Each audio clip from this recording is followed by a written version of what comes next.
We are going to be talking about the aftermarket experience for micromobility vehicles. This is a pretty broad topic, and so we have a broad array of panelists here with us. I'll just give a quick introduction. We have Teet from Comodule, maker of connectivity devices and IoT solutions. We have Toby here from Laka, which provides insurance services, among other things. We have Emeric from Voltaire, which is an e-bike manufacturer brand. We have Kari here from which provides a subscription service for utility electric bikes. And then finally, we have Chris from Specialized, who runs the support division over there. So to kick this topic off, we are going to talk about something that hasn't traditionally been considered part of the support framework for micromobility, and that is theft. Risk of theft is a major barrier for micromobility adoption, but it's often...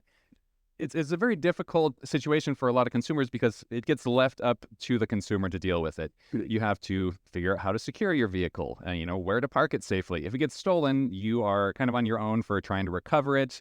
Hopefully you remember to register it with your police department. It can be very stressful and it's kind of a crushing experience. But it doesn't have to be done that way. So starting off here, we are going to turn to Toby from Laka. Toby, just tell us a little bit about what your company provides and how you are helping to address this issue of theft for micromobility. With pleasure. Hi everyone, I'm Toby Taupitz of Laka. We are a micromobility insurtech out of the Netherlands and of the UK. We are currently covering 160 million worth of bikes, e-bikes and cargo bikes in 7 countries. And I think the theft topic is a really important one. All of you know, of course, that now 1 in 2 bikes sold are electric in many countries. And with that, the topic of theft becomes more and more prominent. And it's a real blocker for customers holding them back, investing in an expensive e-bike.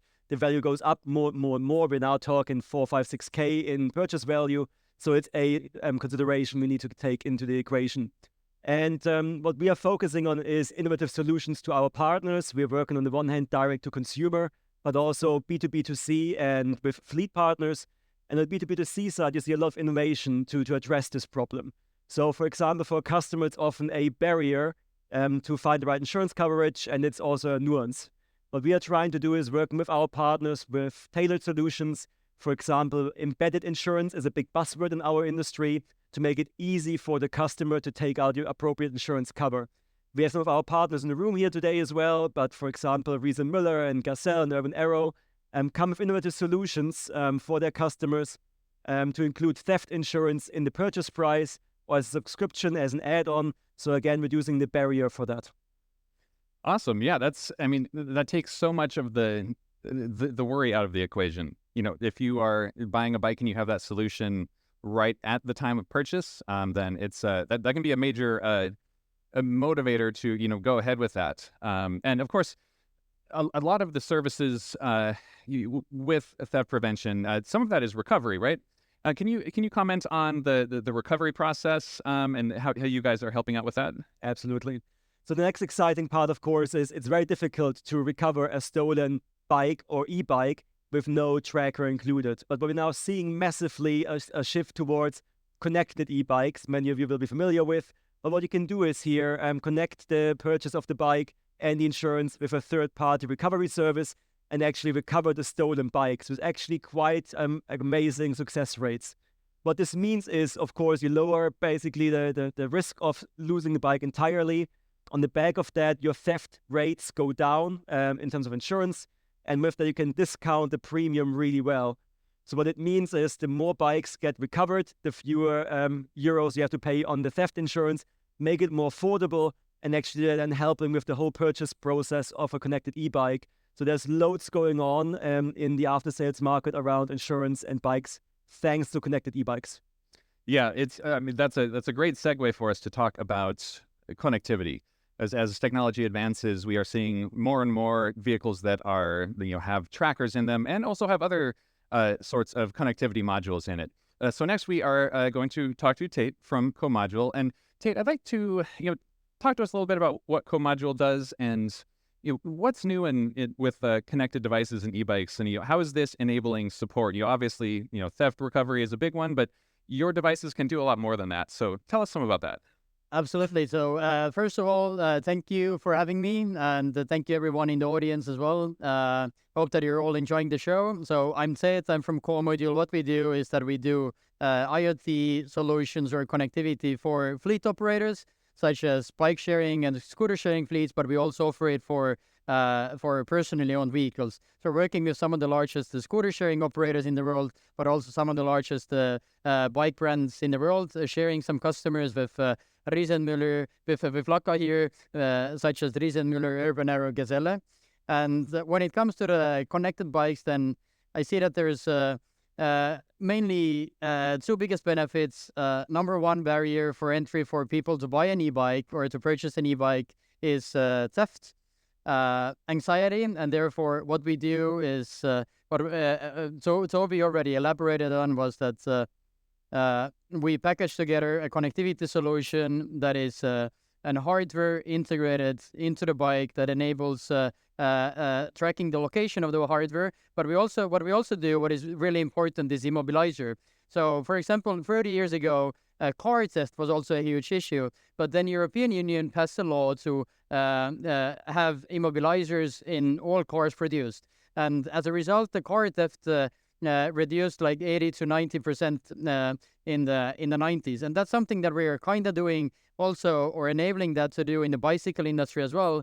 As the IoT device is installed to the bike, then we enable immobilizer to be activated when the bike is stolen or whenever the user wants to lock the bike. And even in the case the bike is stolen, then this can trigger a recovery service, meaning that there's a company that goes and recovers the bikes if the user has reported them stolen. And if the recovery service cannot recover the bike, then there's an insurance company that will get the consumer a new bike, which ends up in a very simple value proposition for the consumers, saying that, hey, if your bike is stolen, then we will get your bike back in the next 24 hours, or if not, then we will get you a new bike. So I think that's one of the most important value proposition of the IoT, or in the space of connected bikes. And the second most important one is after sales service. So a simple thing what we can do is, for example, predictive maintenance. Again, something that car industry did already, or has been doing for the last 20 to 30 years. So our IoT solution has different sensors on it, so we can trigger notifications to the users that, bringing you a simple example, hey, today or by today, you have ridden 500 kilometers on your bike. You should take your bike to that service, because after that you should service XYZ. And that's something that car industry has been doing, but now we're bringing this also into the bicycle industry, and obviously for a reason to help to get more people on bikes and scooters, because that's what we believe is a sustainable way of transportation. Yeah, sometimes those reminders are critical. A lot of people that buy a bike or a scooter or something don't know, how often should I, change my tires? How often should I change my brake pads? How often should I do other maintenance? So having those notifications can be great. And I imagine that's probably useful for fleet operators as well, to monitor the status of their fleets. Can you comment on that? Absolutely. For fleet operators, I would say that, I elaborated on the, let's say, personally owned vehicles, but I would say connectivity is essential for fleet operators to run their fleets. For shared mobility operators, it's essential because IoT is used to trigger the start of the rental session, and users to locate a bike or a scooter, but also for the maintenance purposes, to trigger different service events, because eventually personally owned vehicles is something that people naturally take better care of, but fleet vehicles are something that are going from hand to hand, and they are not that well monitored. So therefore, IoT plays an important role in enabling to monitor the health of the vehicle, so that the maintenance would be done at the right time, so that the overall cost of the maintenance during the lifetime of the vehicle is important. Actually, the previous presenter from Nine, but also had a very nice visual where he showed that the initial purchase price of the vehicle is just tip of the iceberg, because there's significantly more ongoing recurring maintenance costs, which again connectivity enables to optimize, because we know the state of the vehicle.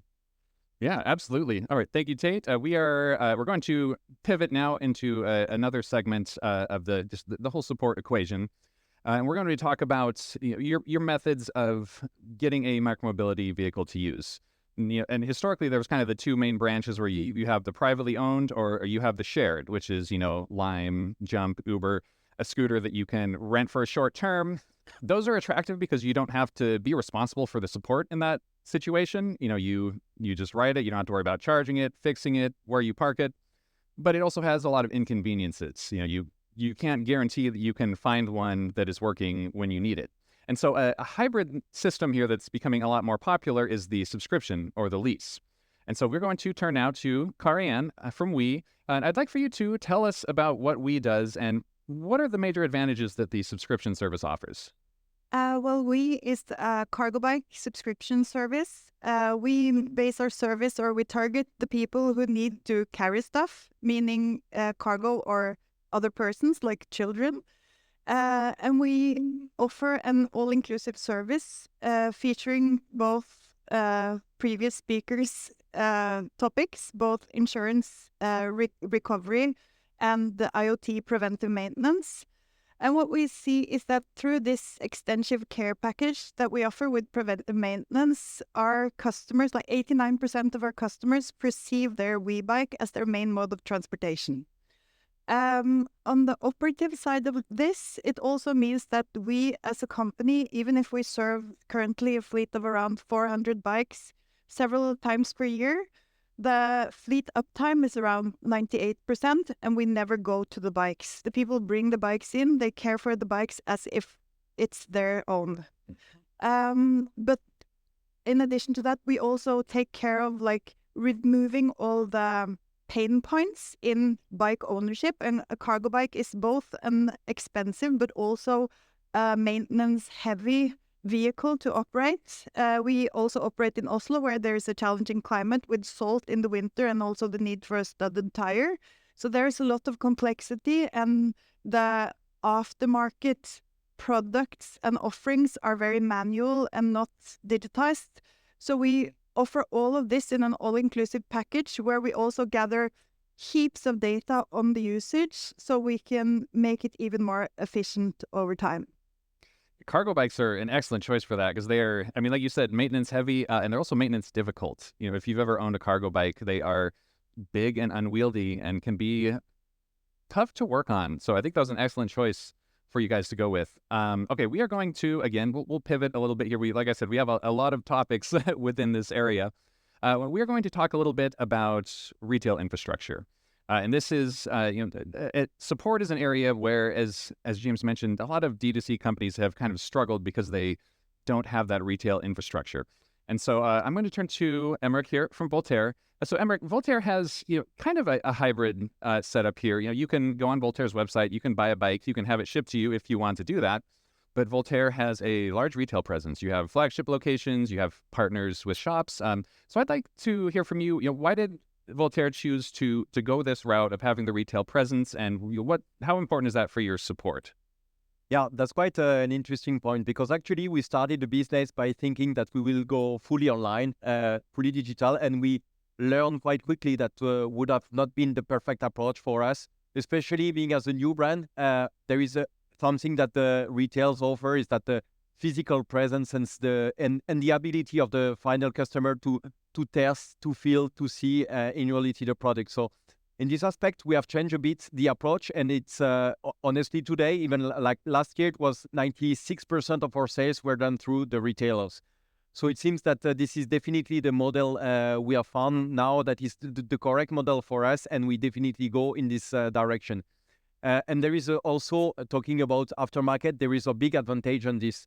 So I told you, of course, the test drive part is something, but also we ensure a possibility and a different location for every customer. We are mainly, for us, for instance, working in France with more than 100 shops. It means that we can ensure a physical presence for the final customer to get his bike repaired close by his place. So this is very important to have a sufficient coverage of the country.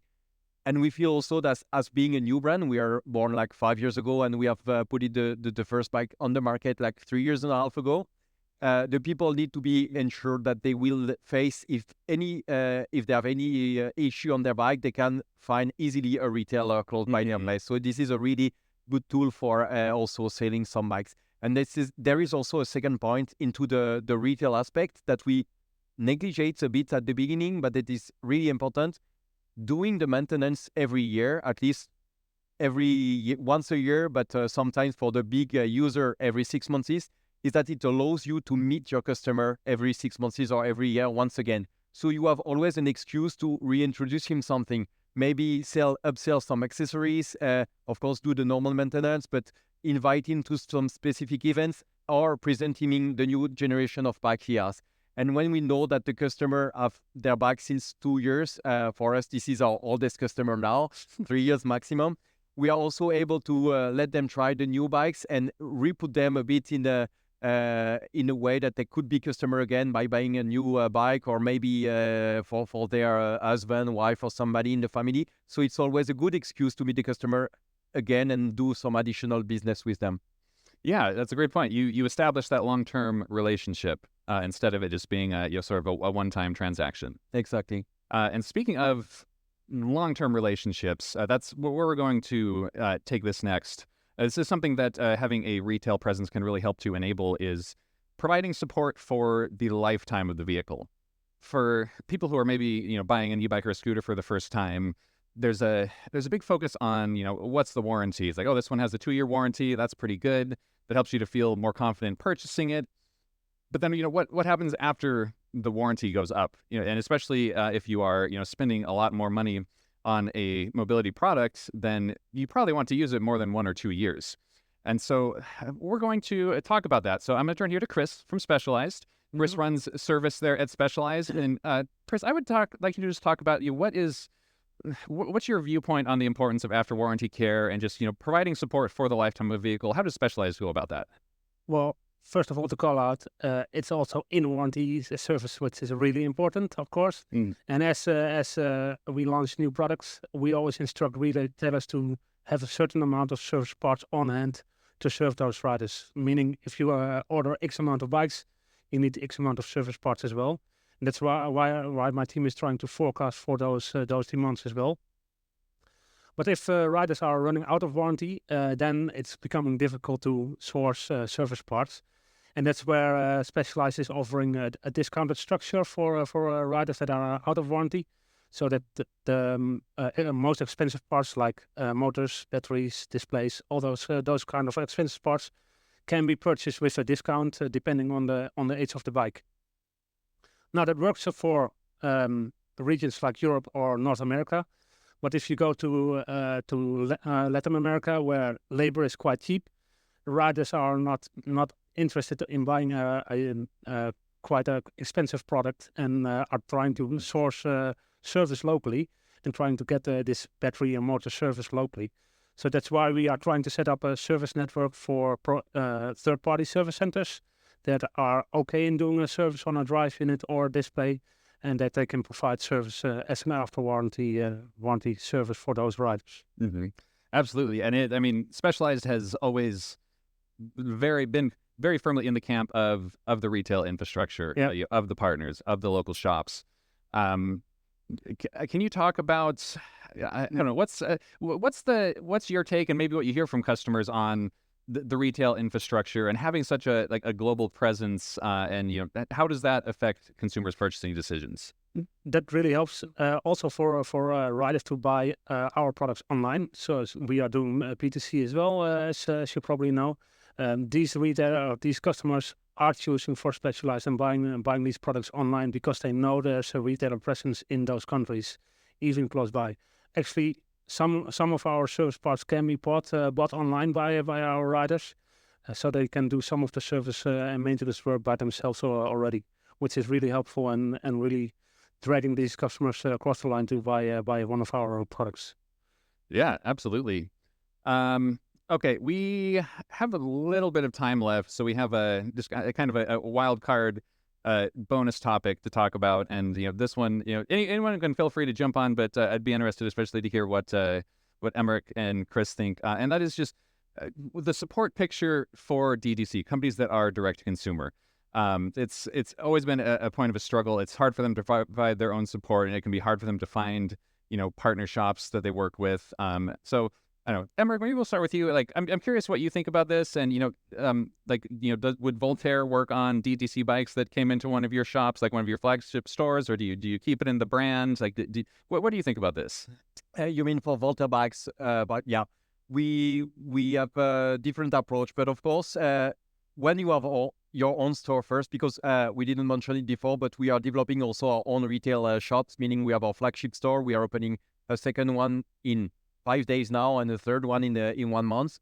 But we have also a different. We have a strategy that we need to keep quite lean with the different retailers we're working with. Meaning that, of course, the aim of our flagship store is to get more customer and bring people into the brand, but we can't steal also the customer from the different retailers. But a good balance is that of course we are identified as a Voltaire shop, but we see pretty often some customers coming with a different brands bikes that are asking to maybe a buyback offer and stuff like that. So we work very closely in between our flagship store and our private retail stores to exchange some business. I mean, sometimes they don't have availability, they send us the customer and we can play with the margin and so on. But also on the other way around, we have often some new customer that comes with different brands that we don't know what to do with their bikes. We are not expert in bikes. But we can also send them back to some different shops saying, I know this guy doing Specialized, for instance. We don't have that much customer coming from Specialized to Voltaire, but we need to work on maybe do some a bit more road bikes. But if it's the case, we know that we have in our network a guy having the Specialized brand, so maybe we can send them the customer back. And it's really a loyalty and strong relation that we need to build in between our own shops and the retail shops. That's a great way to do it. Can I piggyback on that one? Because this is one of the main issues with Specialized as well. That if a customer comes into a shop that's not a Specialized brand and wants service, that retailer cannot reach our service parts. And that's something that's not only a problem for Specialized, from other brands as well. And this is something that needs to change within the industry, that is not only one retailer focused, but that a service hub can buy spare parts from companies like Specialized as well. Mm-hmm. That's something my team is really pushing on to get this presence in all the markets as well. Yeah, absolutely. Also jump in here. Yes, absolutely. Go ahead. The insurance angle has been historically quite transaction focused. You insure your bike, you get cash in a payout when the bike is stolen. We have taken a slightly different approach, becoming a service partner. So very often we have customers claiming with us and we advise them where to go. We advise them on how they could upgrade the bike. We advise them on the parts they need, the specs they really want and should choose, and really have geeky conversations. Our claims team, for example, are bike shop mechanics, bike shop workers and the likes. So it's this kind of value add, not just a transactional service, which I think is really important for an ecosystem play. Yeah, that's a great point. Yeah. All right. Anyone else have something? Yeah, Kari? Yeah, I mean, as Teet talked about previously, there's a lot the bike industry can learn from the automotive industry, and like viewing the aftermarket as a massive opportunity is one of them, instead of just being retail oriented. And I also think that for us, we have proved during the last 3 years that there is also a massive will to pay for the convenience of having your vehicle like looked after, and just like whenever there's a problem, it's not their problem. So we also see for many, surprisingly high will to pay for that. And that's also what leads to people staying in the service for a longer period of time. So for the whole bike industry, in terms of aftermarket, I would like to see a focus and a shift towards repairability, longevity, and circularity, basically. It's really interesting. Absolutely, yeah. And I've seen an interesting trend myself with e-bike shops that in the area that I live, where they are starting to think about how can we work with the reality of so many DTC products being out there. Because it used to be that a local bike shop would, you brought something in, you ordered online, they'd be like, sorry, we're not going to touch that. We don't know, or it's not our brand, or whatever the reason might be. But more and more shops are starting to realize, like, hey, this is a lot of people that have these products. And so, even just providing basic support service and maintenance and repairs is a good way to start. But I've even seen shops that are capitalizing on this by, like there's one in Denver that will sell e-bikes from DTC brands in its shop. They will actually buy them online themselves for the base price, mark it up $400, and sell it in their shop with the caveat that They will cover the warranty. They will cover like all, repairs, et cetera, that you need to get taken care of. They get you fitted on it. And they have been able to sell a surprising amount of these because people will pay a little bit extra to have that peace of mind that comes along with knowing that someone's going to take care of your warranty, and also knowing like, hey, I have a shop I can take this back into if I have any problems. I don't have to go back and forth by email, wait for something to be shipped. So I think this angle of learning how to kind of live in this hybrid environment where people can get their vehicle from all kinds of different vectors is really crucial for the shops and the businesses alike. All right. Well, thanks everyone for coming out and listening to our discussion, and please give a round of applause for our panelists here.